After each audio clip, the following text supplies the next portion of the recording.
You told me that you were Jewish. I mean, I'm still getting over the way that you look. Just the way that you look. You look like a black person. You do. You may think of yourself as white, but when people look at you, they may not think of you as white. And I would imagine that in many cases they don't think of you as white. So, like, who are you if you define yourself differently from the way that everyone else who sees you defines you? You know? Ages drunk on thoughts of revolution, far-fetched hopes, and I pray I never lose them. Clever crews can battle rap till they collapse, unable to see past the blood like cataracts. Matter of fact, I'ma let it all be, cause the moral of your rhymes that you're better than me. Never retreat, keep on taking your brother's lives, swinging swords while your thoughts are sharp as butter knives. Fuck five. Your ethnic background? Oh God.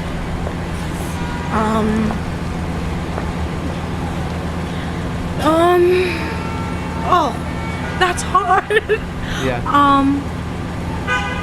Black? You're white, my friend. White. You're as white as I can see. Half German and the other half Haitian. Norwegian? Norwegian. Okay. Scandinavian. Scandinavian. Actually, you could be black. Pretty black. You could be a black Jew. A black Jew. Yeah. Okay. You're very confusing. At first, I think I found out that black people thought I was part black. When I first saw you, I thought you were like mixed. You looked like a cross between like a white person and a black person. Right. What about my appearance made you think that? Your hair, some of like your facial features, and I guess that's about it. Like. Do you know now that I'm Jewish? No, I didn't. Wow. Yeah. You are? I had no idea. You do. You look black. Like, I don't know. You could be in my family, for all I know. You look like a lot like people who I know who are biracial. Biracial people look like you, but you're not biracial. So it's like, I mean, it's really strange. No, if it didn't come up today that you weren't, I would have automatically assumed that you were you had some kind of black in you, and I would have never been talking about what if Andrew was a black? Why would I bring that up? I'd just be like, duh, Andrew's mama was black or Andrew's father's black. Which I kind of liked in one way because I don't know. It was, I guess I kind of always wanted to be black in some sense. But didn't that make you feel sort of uncomfortable too, though? Because I mean, I don't know. I guess it seems almost like you're tricking them more.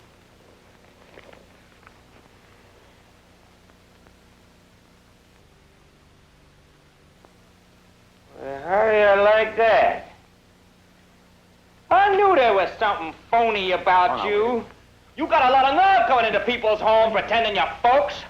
Everything that you say now, because there's like an extra thing. Like everything you say, I'll replay in my head and be like, okay, well, is he saying this because he's white, or is he saying this like for some reason? I'll automatically think it through again, because sometimes when I hear white people say things, I'm so used to discarding things, or like saying, okay, well, it's because they're white and they have no idea, or because they were raised this way, whatever. I automatically do that. Even if you tell me that you're white, and even if you are white, I still feel an affinity with you because I believe that other people are going to treat you poorly, or maybe discriminate against you, or marginalize you in some way, even subtly, just like people do to me. I mean, now that I know that you're Jewish, I still don't care, because, like, I don't know. It's probably too late to change, because I just thought that you were, like, mixed all the time, so. I don't know what to say. It's like, I'm so surprised. I guess in one way it also sort of verified that I was like playing the role well or something like that.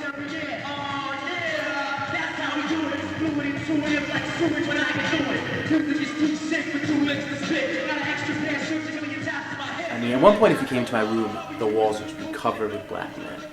Like rappers, you know what I mean? Maybe like there'd be some space for like marijuana plant, like pictures of marijuana plants. But like mostly it was my favorite rappers who were all black.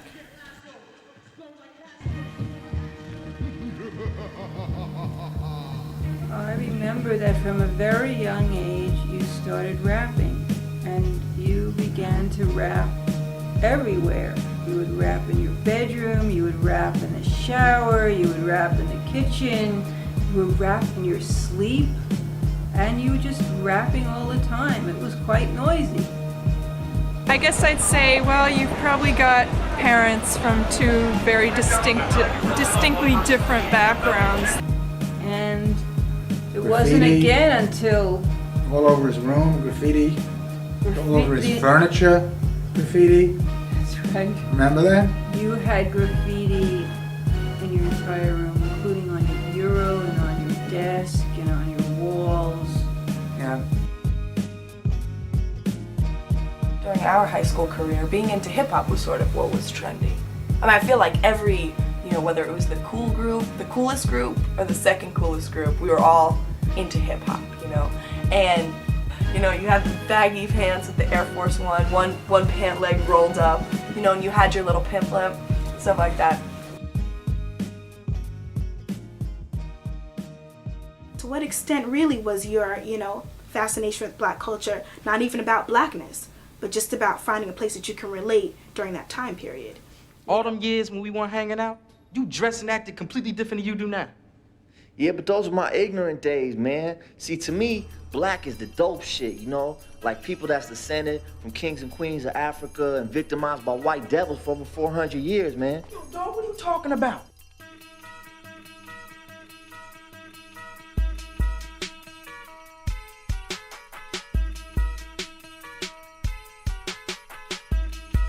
And I feel like a lot of hip-hop is about rebellion, down to the graffitiing, to the dressing with your pants hanging down, because in jail people didn't have belts and that's why their pants sagged. Just the whole look of, I am not following the rules because right now I don't feel like it. And then being able to do that through this cool way where there are women around and there are cars around and there's money and you're not just the weirdo who doesn't want to follow the rules, but you're cool for deviating from the norm. 8th grade or freshman year of high school, when I was really wanting respect from people on the street of New York, and I'd go out and write graffiti all the time and try to get my name around and try to rap and be tough. I guess it's interesting, in high school, St. Anne's was full of very eclectic people throughout. So at St. Anne's, when you were interested in hip hop or black culture, quote unquote, you weren't the only one, You had counterparts like Ben Holloway and Samu and other people who were into it as well, so it wasn't so much of as an anomaly. And the way that you were able to relate to, to some of the black females, we always picked you to dance with us at parties. And it was cool, but you always dated white girls. So there was never any confusion about your identity. It was just that you were interested in this thing, and that was Andrew and his hip-hop thing, and his graffiti. Cool. Yeah. Coming to Amherst, there aren't any counterparts that you have. You don't have any white males that kind of are on your flow right now, or you're not friends with them, especially in our class, so that already distinguished you. And then the fact that as an urban white person compared to a suburban white person, which there are a lot of at this school, you stood out, and couldn't find the same common ground, and you already had established a common ground with a lot of black students. So the ability and the ease that you related to them could give some people the statement that, well, he must have some of that in him. Look at the way he's dressed, look at his hair. And so these very superficial, pointers of black culture became almost definitions to people who didn't know you. It was about a year ago. I met this girl from Amherst at a bar, and we were just hanging out talking, and somehow your name came up.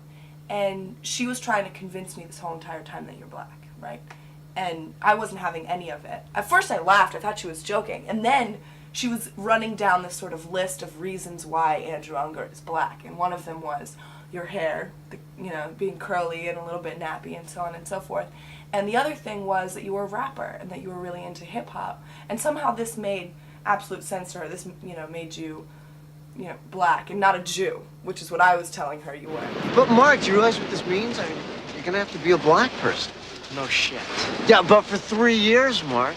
3 years, what's that gonna be like? Gordo, it's gonna be great. It's the Cosby decade. America loves black people. You sort of had the hip hop swagger. The way you walked, you like limped like you were LL Cool J or something, and you were wearing that big coat and the curly hair. I thought, you know, you had an afro or something like that, and I just thought you were a very like light-skinned black man, like Denise from the Cosby Show. And then the town I came from, you know, no black people live in Auburn, or, you know, 3. The joke was like, you know, you could you know, misjudge the crosswalk and kill the entire black population of Auburn. I think when I started to realize white people thought I was black, I think I got a bit freaked out. Because I think a lot of my prejudices towards black people came out through that, or like manifest themselves. Because I would see white people looking at me, or I would think about white people looking at me as being black, and then worrying about what prejudices they had. You know, like, do they think I'm stupid because they think I'm black? Do they think I'm poor because they think I'm black? Do they think I'm violent because they think I'm black?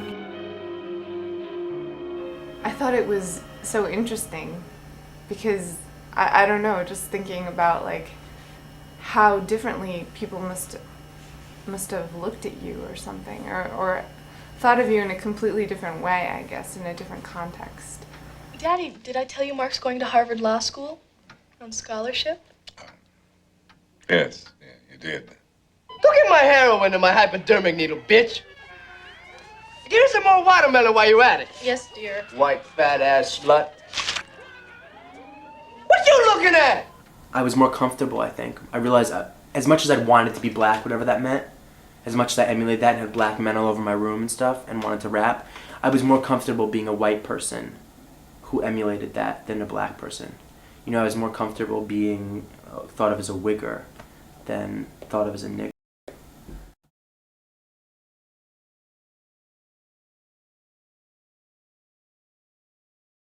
Oh, I think you're mixed. African, black,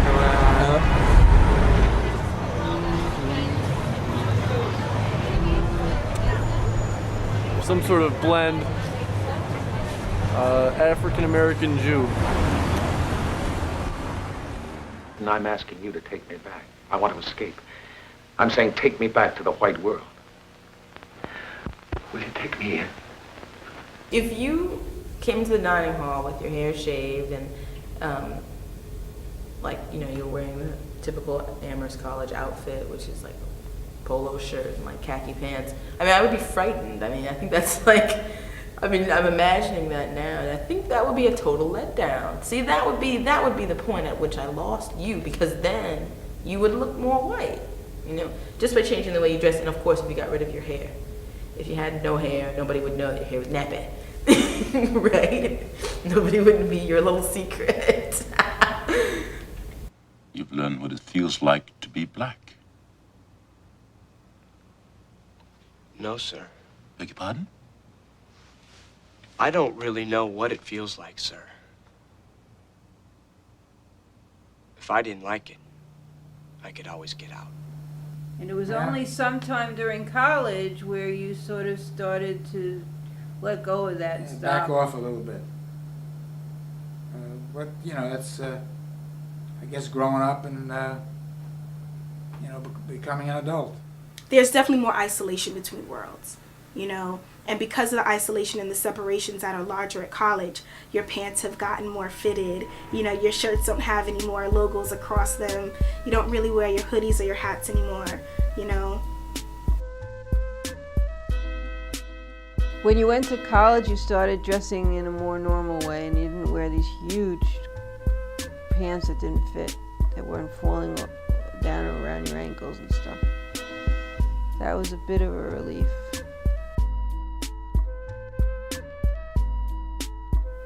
Whether it's a fetish or whether it was just, you know, a passing interest, the same way someone plays violin for 10 years and then quits to play soccer. Right. You know? Right.